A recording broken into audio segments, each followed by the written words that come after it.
All right. Hi, everyone, and welcome to the October 2022 5 Miles from Anywhere meeting. We are a Science Society of the BSI, and we meet online so we can be international the first Saturday of every month at this time. So real excited to see everyone. And today we have a real fun meeting here. So let me just share my screen. There we go.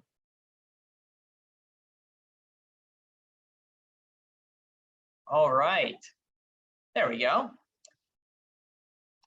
And oh, another one coming in. So here is our agenda for our Halloween meeting here. So just a few announcements to start, and then we will get on to the Monstrum. Oh, it looks like there's a typo on there, but the Monstrum Opus of Sherlock Holmes.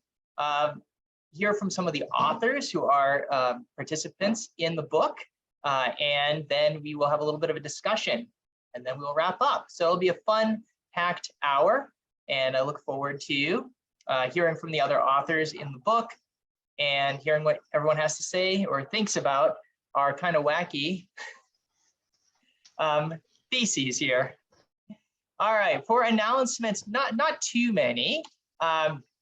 Just wanted to let you know that the ACD Society has announced the Doylean Awards, and there's 3 categories: fiction and poetry, scholarly writing, and performing and visual arts. If you are an author, or if there's a particular essay, maybe in a journal that you've read that you really liked, or a performance, it's very easy to nominate for an ACD Society award for a Doylean. If you just go to the ACD Society website, you can download the form and you can submit. Jay Ganguly, who's on with us in California today, runs the Fiction and Poetry Committee. I'm on that one. And we'd love to get some good stories in, as well as some really good poems. So if you have anything, please consider submitting. And if you forget how to do it, just send me a quick email or Jay an email, and we'll be happy to send you the forms, okay? All right. Also, just because it's Halloween, this is not completely Sherlock Holmes related, but I did want to point out that Anna Behrens, who's I think on with us today, has a Lizzie Borden podcast. It's the only Lizzie Borden podcast, I believe, in the world. It's awesome, and I'm not a big podcast fan, but I really like it. And you learn a lot of really cool, interesting facts about Lizzie Borden. And if you ever have any questions about Lizzie Borden, definitely reach out to Anna, because she knows way more about that topic than probably most people. I don't know, maybe you're the #1 expert right now, Anna. I'm not sure. Okay. Anna, how often if you don't mind unmuting for a sec, how often does your podcast come out? Well, we've been on a roll recently. We've had quite a lot, but typically about 1 a month. Okay, cool. Yeah, and we just released one this morning. And are you still trying to get more followers, like to get to a certain level, or have you reached that limit? We're very close. I'm sure everyone's noticed that YouTube has put an awful lot of ads on everything all of a sudden. And so I did a little research, and if I get 1,000 subscribers, then they claim they'll take the ads off. Oh, okay. And I think we're at 900 something. So anyone who wants to subscribe, I'd really appreciate it on YouTube. Awesome. Thank you. Yeah, thank you, Anna. And thanks for the shout out. Appreciate it. No problem. All right. I think those are the only announcements I have. Is there any other announcements from anyone, any upcoming conferences or anything like that? Oh, Shayna, go ahead, unmute. Hi, can you hear me? Yes. Okay, great. So I just this morning got the save the date email from Evelyn Herzog Oh, that's for right. the Adventures of Sherlock Holmes Fall Luncheon, which is happening on November 12th. So if you're on the mailing list, keep an eye peeled for that. If you would like to be on the mailing list, I will put the email address in the chat, so you could ping Evelyn and ask, hey, can I get in on this? Perfect. Please do that. Thank you, Shayna. Okay, Madeline.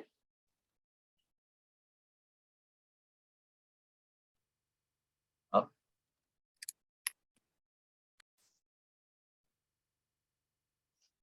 Did we lose you, Madeline?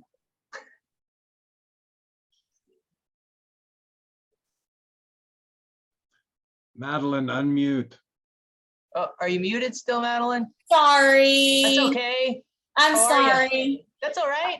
Um, I think that one of your panelists is missing. I was just chatting with her. I'm like, you got to get online now. Oh, good. Okay. So, yeah. So, I have been running my own weekend Zoom group. We're kind of a meetup group. And we're called the Canonical Conversationalists. It's not an official science society, but we do meet every weekend, and it's kind of been sort of a replacement for Monica Schmidt's Theater Goers Homeward Bound, and we just chit chat. So if you want to be on the email list, just like private message me your email, and we meet every weekend. We do not have a fixed day, and quite honestly, we don't have a fixed time because my schedule is all over the place. Gotcha. So, but we will be meeting tomorrow after Crew of the Bark Lone Star. So, so there's that. Also, if just a quick note about my Moriarty podcast. Yeah. Dynamics of a podcast. I'll put the link in the chat, but we are starting to look into options of moving out of YouTube and going into normal audio only format, but that's gonna cost money, and we are looking into like starting up a Patreon to try to offset those costs. So I'm still figuring out the logistics of that, but that is something that's going to be upcoming. So if you want to keep an eye out on that and consider supporting us, we would be so appreciative of that. So that's all. That's great. And Madeline, when you get that set up, send me an email and I'll send it out to the group just to let everyone know. Okay. Definitely. Thank you. Thank you. Hey, Ray. How are you, Ray? I'm doing great, Derek. Thank you so much. Yeah, This no is problem. quick. The nomination period for nominating someone as for the Susan Rice Mentorship Award is right now. So Okay. you've got 4 weeks left. Neither the nominee nor the nominator needs to be a member of the Baker Street Irregulars. So it's come one, come all. The rules for how to do it, I'll slip the link into the chat, and we'd love to see additional nominations. We've already got some, but we'd love to see more. Thank you, Ray. That'd be great. Please put it in the chat. I'm sure some of the people on here would definitely be interested in that. So thank you. And Steve, do you have an announcement, sir? Real quickly, tomorrow is our Crew of the Bark Lone Star meeting. And so if anybody would like to come, you're welcome to do it. I'll put my email, just send me an email and I'll send you the URL. Cindy Brown is our guest speaker, and she's going to be talking about Edith Meiser and all the great work she did in her life. And then in May of next year, we are having Lone Star Holmes, which is the first time to have a big conference down here in Dallas. Awesome. And it's tied to showing off Don Hobbs' foreign collection at the SMU library. And so we will be getting more information out, but it's Memorial Day weekend, the 26th and 27th of May of next year. We would love for everybody to come down. And then the final thing is, since Ray mentioned the Susan Rice Mentorship Awards, the Beacon Society, it's looking for people to nominate people for the Beacon Award this year, and the deadline, I believe, is November 1st. So if you have somebody that you would like to nominate that's helped educate kids about Sherlock Holmes, please go to the Beacon Society website and make a nomination. Thanks. Perfect. Thank you, Steve. Anything else before we move on? All right. So our topic for today is the Monstrum Opus of Sherlock Holmes. And I'm really looking forward to this book. And basically the idea behind it is that what if there were monsters in the original Sherlock Holmes canon? Okay, and so each participant had to kind of choose a story and then choose a monster and say how that monster was secretly in the story. And I just thought that was a perfect topic for our October meeting. Unfortunately, Rob did let me know that the book is not going to be released today. This was the original release date, but it's been pushed back because they just weren't ready to, they weren't done with the edits, the final edits. I will let you know though when the book is released. I'll send an email out to everyone. He didn't have a specific date for me yet, but I'm sure it'll probably be like within a week. It certainly he wants it out for Halloween, so no more than 2 weeks, I would assume. All of the money goes to the Beacon Society. So the nonprofit group that Steve Mason mentioned that helps supply education to, or gives money to educators and libraries and silent societies to kind of spread Sherlock Holmes to the next generation. So to help kids kind of appreciate Sherlock Holmes. And it's really, it's a really great society. And I really hope you'd consider supporting it and buy the book, because the book's going to be awesome. So as you're going to find out today. Okay. So what we'll do is I'll interview briefly kind of each of the participants who are here who had an essay in the book, and kind of just have them talk a little about their monster and how that monster's in the story. And then at the end, we will have kind of an open question and answer for all of the authors. You can call on one, you can ask all of us, however it happens to go. Before we do that, though, I did want to share I did do an interview ahead of time for Claire Danes, who has a story or an essay in the book, and she was unable to be with us today, but she did do a recording with me in advance of her story. And I thought we'll start with that, and then we'll go on and I'll just start calling on the authors who are here. And I believe, and let me know if I'm missing anyone, but I see that Steve Mason's here, Joanna's here, Nancy Holder is here, Paul Thomas Miller is here, and was Nick Martorelli here as well? I think I saw Nick too. Are you here, Nick? I am here. Hello. Yes, I thought I saw you. Okay. Is Heather here? Heather Hinson? She was who I was messaging with. She got the time wrong. She is hoping to show up soon. Okay, cool. All right. So, and are there any other participants that are here that didn't RSVP? Okay, because if anyone is, happy to join the party here. Okay, so let me play this interview with Claire. Is everyone seeing it okay?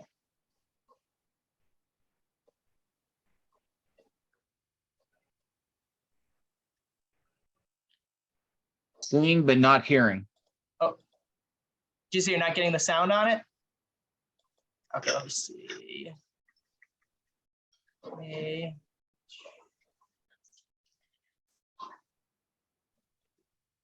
About that. See if it's a volume thing or if it's a.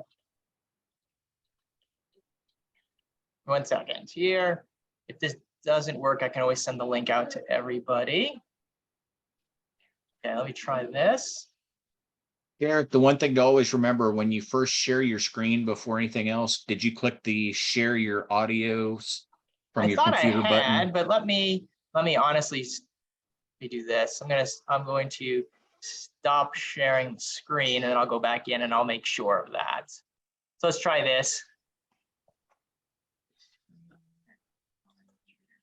There we go. This time, hopefully, it works now. An entry in the this book, We hearing and it you want to tell us a little about your monster is Hafalga? Is that correct? Hafgufa. Hafgufa. Okay. And what I hope exactly? I'm pronouncing that right. What exactly is Hafgufa? It's one of several sea monsters from Norse legend. Its name roughly translates to sea steamer, and descriptions of it date back to at least the 13th century. No one can seem to quite agree on exactly what it looks like, but the general consensus is that it's roughly the same size and shape of a whale. Some Wow. say it mostly fed on fish. Others claim that it also liked to catch larger prey, such as whale and sailing ships, much like the Kraken. There's one saga that talks about the Hafgufa sticking its nose and mouth out of the water like a pair of large rocks, waiting for the unsuspecting hero to sail his ship through the gap. So it's like a killer whale. I guess I shouldn't say killer whale like an orca, but like a giant killer whale monster that actually eats people. All right, how does this tie in with five orange pips? Well, I'm sure you remember that brief note at the end of the case where Watson talks about the disappearance of the murderer's ship, the Lone Star, hinting that divine justice has gotten ahead of Holmes by wrecking the ship during a storm. But there's also a rather chilling line at the start of the case where Watson talks about those great elemental forces which shriek at mankind through the bars of his civilization like untamed beasts in a cage. That's very evocative language, even for Watson. So could he be hinting at what really happened to the Lone Star? But how could Holmes possibly have had anything to do with that? And why do we have a Scandinavian sea monster in a case that allegedly involves the Ku Klux Klan, an American secret society? The answers may turn out to be a lot darker than any of us Holmes devotees would like to think. Wow. So can you give us, so were there any additional clues as to that this was the cause of the ship being wrecked at the end of the story? Well, Watson puts in a lot of mentions of stormy weather, like 15 in all. And it's like almost like he's protesting too much. Some Sherlockians like to say that this is the case where Holmes is defeated because nature stops him from getting the villains in the end. With this way, it's almost like not only was Holmes defeated by nature, he was defeated by a sea monster. Apparently. But something I noticed while reading the canon is Holmes has more connections than it first appears with Scandinavia, particularly Norway. Okay. Like, I mean, he adopts a Norwegian persona during his hiatus, the Norwegian explorer. And we have Black Peter. He's planning to travel to Norway by the end of that case. And twice he boasts about his service to the King of Scandinavia. Well, that's true. Oh, I think you may have convinced us. Claire, thank you so much. I know you're not live with us here. This is a pre-recording, but I want to thank you for taking time out and to promote the book. And again, and again, this is the release day, October 1st. And we look forward to more horror home stories from you, possibly a Dracula one in your future. Thank you very much. Bye, everyone.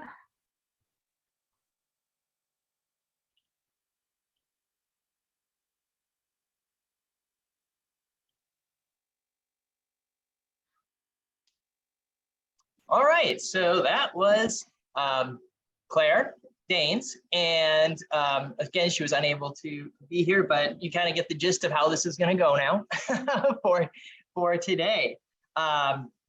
So why don't I start? I'm just going to go down the way I have things just written down here. So why don't we start with Nick? And Nick, if you would unmute, please. Yes. Hello, everyone. Thanks for having me here. Oh, thanks for being here. All right, Nick. So what I've got is that you have, is it pronounced a like or a lick? This is a monster? Lich. Lich. Rhymes Okay. with witch. All right. Could you tell us a little bit about what a lich is, and then a little bit why it's in the Norwood Builder? Sure. A lich is the monster. It's based on an old word for corpse. And in a lot of literature from the early 20th century, liches are undead creatures, or particularly necromancers who have tried to prolong their life. Okay. Dark sorcerers who are trying to outwit everyone and outlive everyone in order to achieve some sort of long-term goal for themselves. And just with that description, spoiler alert, it's the Norwood Builder himself. It's Jonas Oldacre. Jonas Oldacre is the lich in the Norwood Builder. It was very important to me to sort of figure out a reason why it would be unrevealed in the story potentially. So my piece is all essentially about reading, like, from a modern, Holmes would not have been necessarily familiar with the word lich or the concept as it's come to be known. So neither would Watson. So the way I see the monster in the story is that Holmes and Watson were unaware that Oldacre himself was a lich. But it's us going back to read the clues Watson has left. We can draw a conclusion that was not available to them at the time. Are you going to share some of those clues with us? Oh, sure. Well, you got to buy the book, right? The physical description of Oldacre is very similar to traditional descriptions of a lich, but far more than that, there are moments where a lich being immortal is not concerned with fire, right? So why would Holmes's ruse be effective? But there's a moment when Oldacre actually comes out of it. He says, well, I wasn't actually concerned for myself, Mr. Holmes. It wasn't, I didn't come out because I was afraid for myself. And part of a lich's lore is that they have actually put some part of their soul in a physical object. Voldemort is a famous example of a lich. Yes, exactly. It's a very Dungeons and Dragons-y concept, but they've put parts of themselves in physical objects. And Oldacre, being a very young lich, made the mistake of taking one of those objects into his hidey hole with him. So that's actually what he was afraid of, his immortal soul being destroyed, not himself, to mind you. And that's ultimately why he needs to come out of the hole to reveal himself. Oh, that's awesome. That's very cool. All right, Nick, thank you. That's a really interesting one, and I'm sure we'll have some questions for you when we get to the question and answer section. So thank you very much. Okay, and if people want to put questions in the chat that the speakers can kind of look at and respond to later, that would be great. Okay. It doesn't look like Heather's with us yet. So Steve Mason, I'm going to have you go next. And this one will be an interesting one here. Steve is saying that the Wicked Witch of the West was in the Illustrious Client. So Steve, I am dying to hear this one. Go ahead. So approximately 50 years ago, when the dinosaurs still roamed the earth, for those of y'all that are old enough to remember, I was about 12 or 13, and I had already seen my all-time favorite movie, The Wizard of Oz, several times. But when I was either 12 or 13, I got to see it on a color TV for the first time and realized, oh my gosh, it's actually in color, parts of it. And it just hit me how much I love that movie. And to this day, I still think it's the best movie ever made. Sorry, Citizen Kane fans. And but fortunately, at the same time, I had just was working I think my second way through the canon, and had just read The Illustrious Client. And it dawned on me that the three characters from The Wizard of Oz, the Cowardly Lion and the Scarecrow and the Tin Man, fit perfectly with the personalities of Sherlock Holmes and Dr. Watson and Shinwell Johnson. You know, the one had the brains, one had the heart, and one had the courage. And so I had that in the back of my mind for years and years and years. And so when Rob and Derek approached me with this idea of developing, it was just already built there. And it all of a sudden dawned on me that Baron Gruner basically was the Wicked Witch, that he showed up in London and he would steal the hearts of young women. And just as the Wicked Witch needed the red slippers. And I decided it wasn't that hard to, you know, in the book, it was silver slippers, of course, but it wasn't that hard to accept the fact that if a tornado could take a house from Kansas and move it to Oz, that the same tornado couldn't take a small castle from Oz and bring it to Kingston in England. And so, and all the other characters, I will say the one challenge was obviously Dorothy itself, was which character. I believe, and oh, by the way, I have to tell you how this all fits together is that if you look at the timelines, that all this was happening in the late 1890s to right around 1900. Well, Baum wrote the book in 1900, The Wizard. And so my belief is that Holmes and Watson had gone through the adventure, but they were not ready to release it. And so Watson shared the tale with Baum, and Baum decided to turn it into a children's fantasy book. And then, you know, years later, Holmes finally relented that Watson could write it up as what, you know, it happened, but not about the wizard and the evil witch and everything. So Dorothy turns out to be the amalgam of Kitty Winter and Violet de Berreville. That she is the young innocent girl that's the victim of the Baron, but is also Kitty Winter, who is hell-bent on seeking revenge, just as Dorothy did with the witch. All right. and wow, that's a really interesting analysis of that story. You know, when you drive across the country as many times as I did, you have lots of times with your imagination to come up with weird stuff. So I love it. I love it. I was wondering if like the witch had kind of snuck in there, but you have it almost more of like an allegory, like each character representing different characters. I mean, I do believe the witch was Baron Gruner, and there's two ways, you know, that possibly years ago, I did a survey of everybody in our society, and it was, what would you keep the one thing from the canon, and if you could. And it was based on when I was a kid, when I would watch Wizard of Oz, and I always thought, what would be the one thing I would keep from the movie or the book? And, you know, most people say it would be the slippers or the magic wand or the basket. I wanted the crystal globe that the Wicked Witch had. That was the most amazing thing, sitting there as a 5-year-old, you know, that she could see things and manipulate stuff. I wanted that globe. And so it's not too hard for me to believe that she didn't use the globe to bring about the tornado that took her to London, to Kingston. Oh. And by the way, she had shared with other witches that the way to stay immortally young was to take the hearts and souls from young maidens in the English countryside. So that's what Baron was doing, and that's what the Wicked Witch was doing. To keep young was to steal the souls and hearts of young women. That is fantastic, and I'm sure we might have some more questions about this one, because I certainly do for you. I love it. I think that's a really really just that's just fun, and I appreciate that one. I'm really looking forward to this book.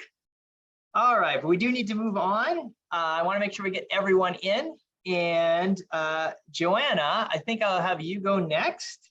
And then Heather has joined us. So Heather, I'll have you go after Joanna. And Joanna, do you want to unmute? And you're doing a shapeshifter in the Speckled Band, correct?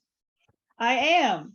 Awesome. Actually, it's interesting going after Steve, because this was actually my third choice. I waited until the very last minute because I had not submitted for a Sherlockian book before. It was my first time doing this kind of writing in publication, so I wasn't sure whether I wanted to. My first idea was to take Isadora Klein from The Three Gables as a succubus. Sexually seducing men to their doom seemed a good match for that story, but someone else had already claimed that story, even though I love Langdale Pike and wanted to write about him. My second guess was, well, let's flip it and we'll have Baron Gruner be an incubus. But no, the illustrious client had already been taken apparently by Steve. And so I was running out of ideas, and then Brad Kefauver, one of the editors, made a rude joke about the Grimsby Roylott could have been an incubus in that snake and so forth. And I was like, oh, okay, but not that.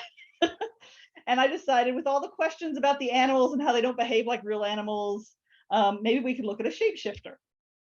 And my idea of shapeshifting, I have a visual aid because of my comic book background, came from Reap Daggle in the Legion of Superheroes, Chameleon Boy, if anybody's familiar with that character, who was an alien from the planet Durla, and so just the whole, they call it science fiction, but it really works into magic, especially once you start thinking about the physics of turning a human into something the size of a snake or vice versa. I appreciate the editors being so flexible with me, and I thought it worked out okay. So is there any particular character who is the shapeshifter? I'm assuming this. Roylott. Roylott is actually, it's not that he controls a snake, it's that he is a snake, literally. Because when I started reading through it, they talk about how he has such extreme mood swings and he's basically a very changeable character. And I thought, aha, he's shifting so that, being in different forms would account for not being able to control what you were thinking at the time. So where did he get his powers, like when he was away? Was it in India? Well, you could possibly go, I didn't really want to go into that because that risks becoming very sort of inappropriate in terms of, Doyle does enough fetishization of the exotic, I think, and I didn't really want to steer too far into that, but that's a possibility. He was in some foreign country, who knows what kind of rituals he ran into. So yeah. Cool. All right. Wow. Thank you, Joanna. And next up, we're going to have Heather. Hey, Go ahead. How are you? Hi. I am so sorry, first off, because this is also my local con weekend. So I was there, and for some reason I thought this was too central, and Madeline's like, where are you? And I'm like, in the middle of a panel? Where else would I be? So that also explains the costume. So I apologize. That's fine. But what you did con are say you in? everybody could come in costume, so here I am. And what conference are you at right now? In St. Louis, there is, well, actually in Illinois, there's a local convention called Archon, which is like a multimedia science fiction and fantasy book convention. Cool. That I go to every year, and that's where I was in the middle of a panel about how Disney Plus could be changing Star Wars, and I was like, okay, gotta go. Well, we appreciate you stepping away to do this. I'm so sorry about that. Well, that's all right. And if you can't stay too long, that is No. I'm here for the duration now. Okay. So you got Gozer, right? I have Gozer. Well, actually, I have the Terror Dogs. Okay. Which are the minions of Gozer the Gozerian. So this all started a couple of years ago when, as everything does, Brad made a comment on Twitter about the Terror Dogs and the Hounds of the Baskerville. And I have been a Ghostbusters fan as long as I've been a Sherlock Holmes fan, possibly longer. And there was a running joke in the real Ghostbusters fandom that you can put the Ghostbusters into any genre, any television show, and it'll fit. I don't know how, but it does. So I was like, well, technically, the Terror Dogs could be the Hounds of the Baskerville. And Brad went, prove it. And so I went down a rabbit hole proving how the Terror Dogs were actually the actual Hellhounds from that Hugo Baskerville called. So instead of Hugo Baskerville calling Satan, as the legend goes, he actually ended up calling Gozer the Gozerian, who sent one of his minions, who made a deal with Baskerville and gave him his terror dogs. And as everybody knows who watches Ghostbusters, terror dogs don't usually do what they're supposed to do. So they just go and, you know, wreak havoc and destruction on everything. And Ghostbusters and Sherlock Holmes kind of go together because in 1989, the Real Ghostbusters cartoon had a episode called Elementary, My Dear Winston, where the ghost of James Moriarty brought terror dogs to New York City again in order to reap evil souls so he can manifest himself. And of course, the ghosts of Sherlock Holmes and Dr. John Watson came to New York to stop Moriarty because that's what they do. And Winston said Morgana got caught into that. So I kind of took that and ran with it because when I can go down a rabbit hole, I can go down a rabbit hole. Yeah, and that's where my story came from. So yes. That is fantastic. I love it. I'll have to go back and watch that episode of Real Ghostbusters too. So one question though, I mean, Yep. Gozer, of course, has the two hounds. Why is Right. there only one in the story or in the book? Well, technically there's not really one. I mean, if you go into the actual story of Hounds of Baskerville, they only ever see one. It doesn't mean that there ever is one. And even in the Ghostbuster movie, you only ever see one terror dog at a time as they're going after their prey. You don't see the two terror dogs until at the very end when they actually meet up with Gozer and the terror dogs kind of, the possessions of Vince Clortho and Zool take over and become the terror dogs again. So there's only ever one dog you ever see at one time. So it would make sense that there is only one dog that Hugo Baskerville ever sees. So yeah. That's great. No, okay. No, perfect. All right. Heather, thank you for stepping away from your conference to Nope. Thank you. do this. And we're gonna have some questions and answers at the end here, but I want to get to all the participants who are here. And so Nancy Holder, you are up next. And Nancy did Dr. Moreau and Mr. Hyde in The Creeping Man. Yes, I did. Awesome. I actually want to explain to everybody that this story actually really happened. Robert Louis Stevenson and H.G. Wells and Dr. Watson were all presenting real life events in fictionalized form, the way Steve Mason was talking about. And what I noticed in the story that got me down this path to discover this was that in The Adventure of the Creeping Man, Lowenstein, who is the person who creates the serum that Dr. Presbury took, says in a request, "I beg you to take every possible precaution. There is no premature revelation of the process. And otherwise, don't tell everybody about this before I'm ready to tell them. I have one other client in England, and Duroc is my agent for both." So this really worried me because if this didn't work out so great for Dr. Presbury, what about this other person who is taking this serum and what's going to happen to them? So I knew that Dr. Watson and Sherlock Holmes would not just go, okay, we're done, and leave without finding out who this other guy was or woman to stop them and warn them, this is not a good serum, don't take it anymore. So I did a lot of research, and I found out that who the second client was, and I'm not sure I should share that because then my story's kind of over.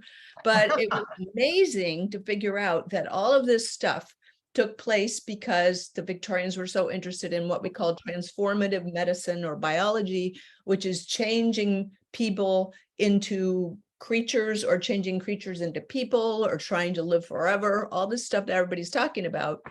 So they took what was used to be magical into the science realm, and all of this stuff that we think were made up stories like the Island of Dr. Moreau really happened.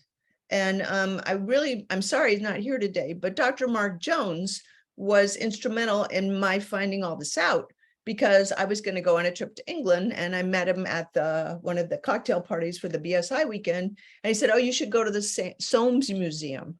Well, I did. And I met Dr. Maldonado, who was my helper in finding all of these archives where so many clues were not hidden, but there, that nobody had looked at and put together. And she and I figured out who the second client was. And then Cecil Barker's descendant got in on it too.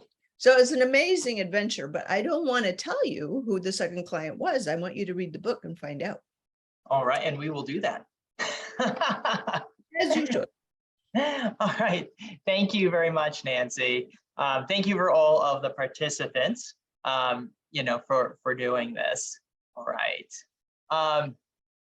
And I will just say briefly that I also have a story or an essay in this, and that is that in the Red-Headed League, that there were Tommy knockers, or sometimes just called knockers. And they were hired by John Clay to do the tunneling work, because after all, where the heck did all that waste go from the tunnels? There's a lot of debris, and what could Mr. Clay have done with it? Also, as we know in the story, Holmes when he saw John Clay, when he went to Jabez Wilson's shop, he looked at his knees. But he said he's been working, all day in the mines. Well, you're not going to just have dirty knees, but that is the exact height of the knockers. And when they went by him and their dirty beards brushed against his knees, that's why his knees were so dirty. And I won't say too much more. I'll let you guys see it in the book.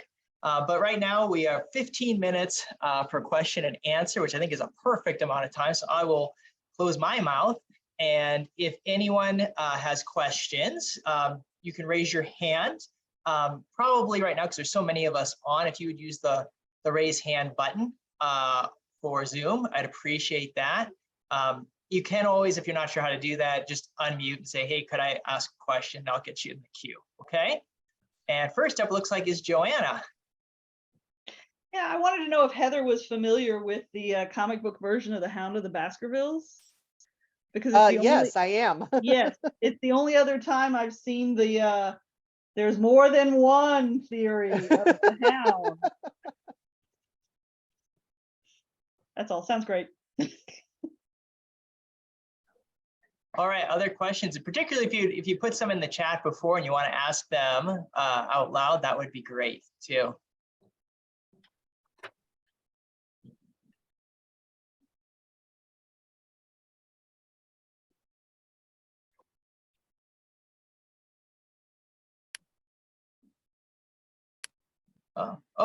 Shayna. Hi, I was just wondering how you picked which contributors you'd be interviewing for this meeting. Honestly, what we did was Rob and Brad put out an all call, like who is interested in being on. And some people just because of other commitments could not be on right now. But this is pretty much everybody who was available. And that's how we did it. I did not exclude anyone okay, from participating.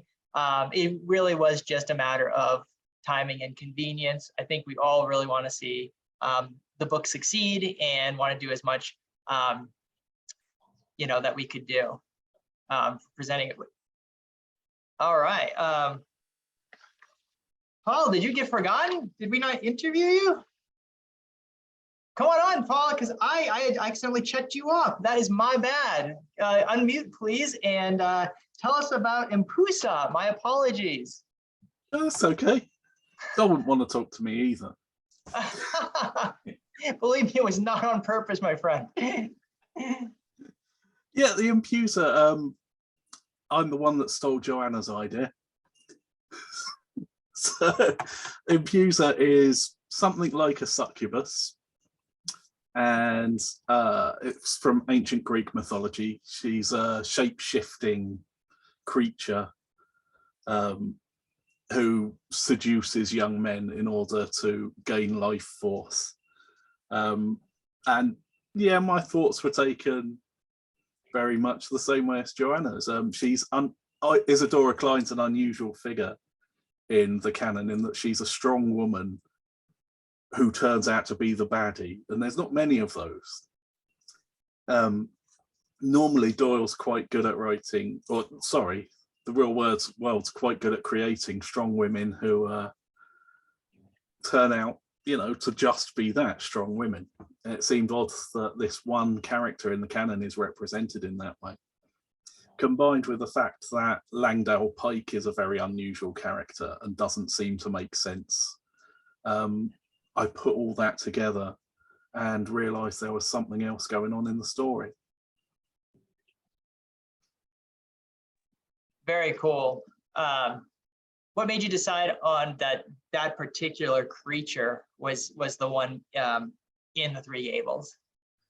Largely because I'm convinced Langdale Pike himself was an ancient Greek mythological figure.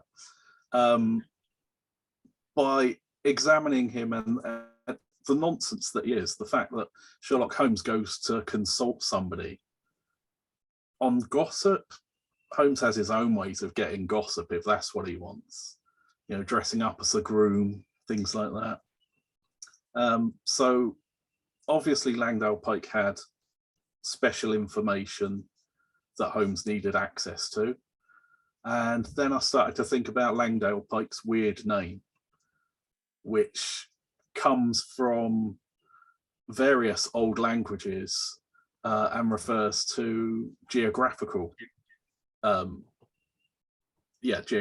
places. So a Langdale is a long valley, whereas a pike is a pointy hill. I don't need to spell it out for everyone. Clearly, he's a hermaphrodite. The long valley representing one thing, the pointy hill representing another. He is both of those things in one. And I figured out he's the original hermaphrodite, Hermaphroditus, an immortal being. And of course, he'd have special information about Greek mythological creatures that had washed up in Rome, in London even.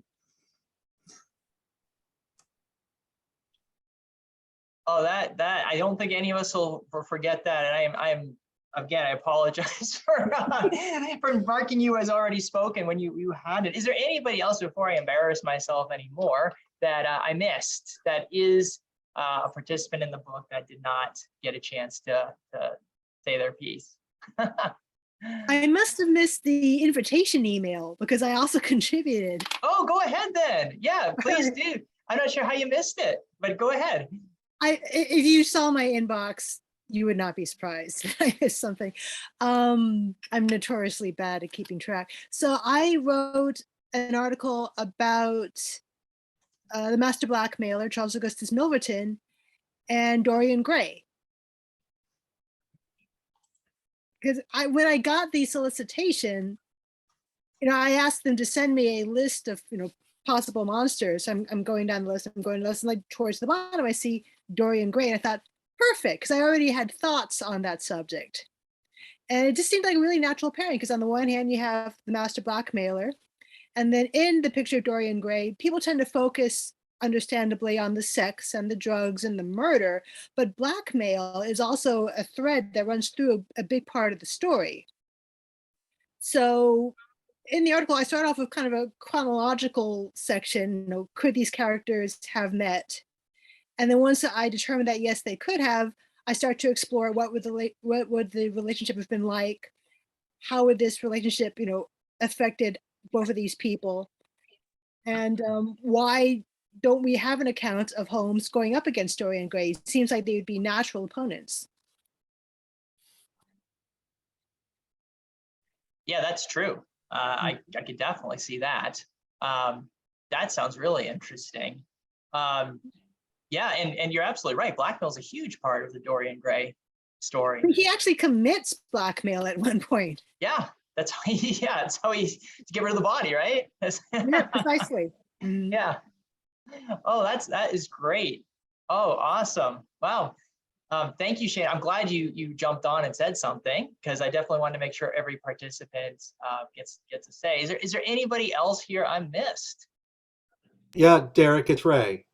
Yes. So I have an unusual contribution in that you may have already heard it. you may have heard my theories regarding Edward Rewcastle being a werewolf. That's And, correct. Yes. It's Oh, go ahead. actually a Sure. concept that I've carried around for the last 30 years or so. It predates the idea of the book, but I was approached by Rob and said, would you like to take your talk and put it into print? And I said, sure. And so it's in print. Do you want to give us a brief summary? Edward Rewcastle is a werewolf. Thank you. I don't think you could have gotten briefer, so thank you. Oh, that's great. Yeah, I think there's an ironclad case for it. I will accept no dispute over it. It's absolutely true. And anyone who says otherwise is wrong. So there you are. All right, thank you. Madeline, you have a question. More just a kind of comment. I was originally going to contribute something to the book, but then I tried to make my idea work and it just didn't work out. So it was like, sorry, Brad, I got to drop out. But I was the one who got Claire Danes involved with the project. She's one of my best friends and we're also like writing buddies. So like I got to, read her essay as she was doing it. And when she was first like trying to figure out how she was going to do it, she kind of wanted to write it as a story instead. And I'm like, no, honey, this has got to be an essay. And she's in New Zealand. She doesn't like read a whole lot of scholarship. So I could tell that she wasn't quite familiar with how this should be done, quote unquote. So I was like, okay, you know what? There's a recording of Ray Betzner's werewolf talk here. Watch this, and this will show you like what you got to do. And that helped her. After that, she was like, okay, I've got what I need to do now. So, Ray, that was very helpful. And I'm glad you actually brought that up because that, from what Rob told me and probably told some of the other participants here, the number one thing that they found was most people were submitting pastiches or what they saw as pastiches. My first draft was a fake news article. I did it in that format, and they're like, no, we want it to be more like true scholarly writing. We don't want it to be like a fake news article. So I revised mine to be a traditional essay based on that. Larry, there are Lovecraft monsters in the book. There's a Cthulhu one. We didn't happen to get that panelist on, so something to look forward to in the book. In fact, my first one, because I like Joanna, was my third time that I was able to get on. was to have the deep ones in 5, and I think both were taken by the time I submitted that. So something to write on my own later. Okay. Any other questions for the panelists or about the book or anything in general here? Just real quick, I have a question. The people that wrote the book, did anybody think of flipping this and giving Holmes powers also? If he's going against supernatural, like a paladin or possibly a warlock, and Watson, if you made Holmes a warlock, then Watson obviously could be a familiar or something of that nature. Was there any thought behind that with anybody? Jerry, I can say. Oh, I'm sorry, go ahead. I was just going to say, for mine, obviously the wizard gave Sherlock Holmes the brains to solve the case. So. Okay, I was going to ask where the wizard came in, Steve, but you just answered it. Thanks. It's the illustrious client himself is the wizard. So you can decide who that is. Ray, do you want to say something too? Only that if you go back through the canon, it's amazing how many times Watson describes Holmes as having powers. That Right. that actual word pops up time and time again, and so that's there. There's another book. There you go. Yeah, it's kind of it's kind of a given, actually. Yeah, because I mean, with everybody, what they were the through line, it's kind of seems like, okay, then Holmes would have to be like a paladin or something. He'd have to have some kind of powers of detection beyond what he already had for the supernatural part of it. So I can actually answer this question for Claire since she's not here and I have read the essay. Holmes doesn't have powers per se, he's not a warlock or anything in her essay, but he does have some power in that essay, and to say anything more would spoil it, but but that's something to look forward to. I didn't think about doing anything with Holmes or Watson really because of the way I read the prompt, which was you're revealing something that was too scary or secret to reveal to the general public when Watson was writing a story. So I was really taking Sherlock and Watson as sort of sacrosanct and just going on with what happened in between and behind the scenes of one of the stories. And that's exactly what I was going to say, Jonna, because I did the same thing with like a real strict reading of the prompt, and then for myself took it a step farther, saying, what if it was a monster that even Holmes and Watson didn't recognize? That was there. Yeah, I did the same thing. I didn't even think of giving him supernatural powers, but I also think this would be a great topic for a follow-up. And I will definitely put that bug in Rob and Brad's ear. So cool. All right, we are almost out of time here. Any last question or anything? We have a little bit of a question about The Night in the Lonesome October in the chat. I'd love to say something about that if you like the idea of Holmes with monstrous powers as well as Holmes and monsters.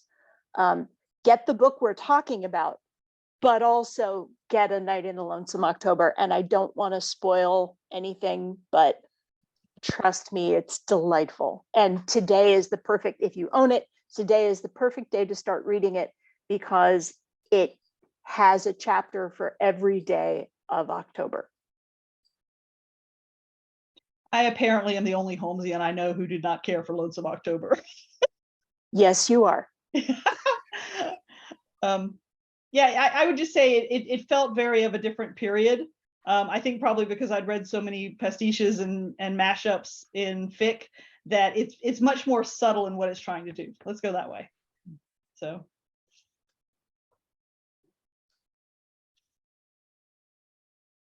All right, and we are. Oops, go ahead.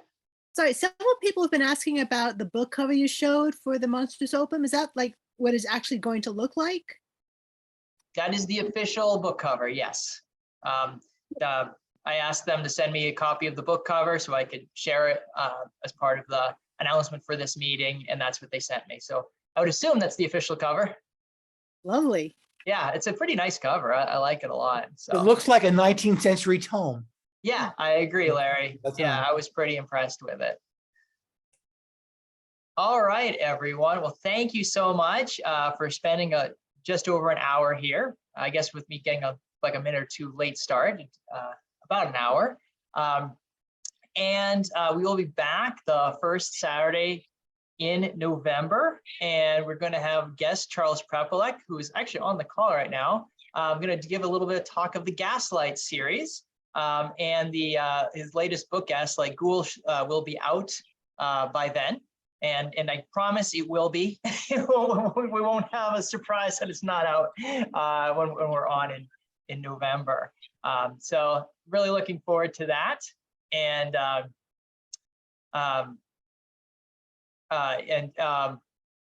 Paul, yes, that sounds great. Everybody else, have a wonderful day and start to the weekend and start to the Halloween season. But thank you all and take care. Bye now. Happy Halloween. Bye, everybody. All right. Bye. Thank you, everyone. Bye. think. Bye.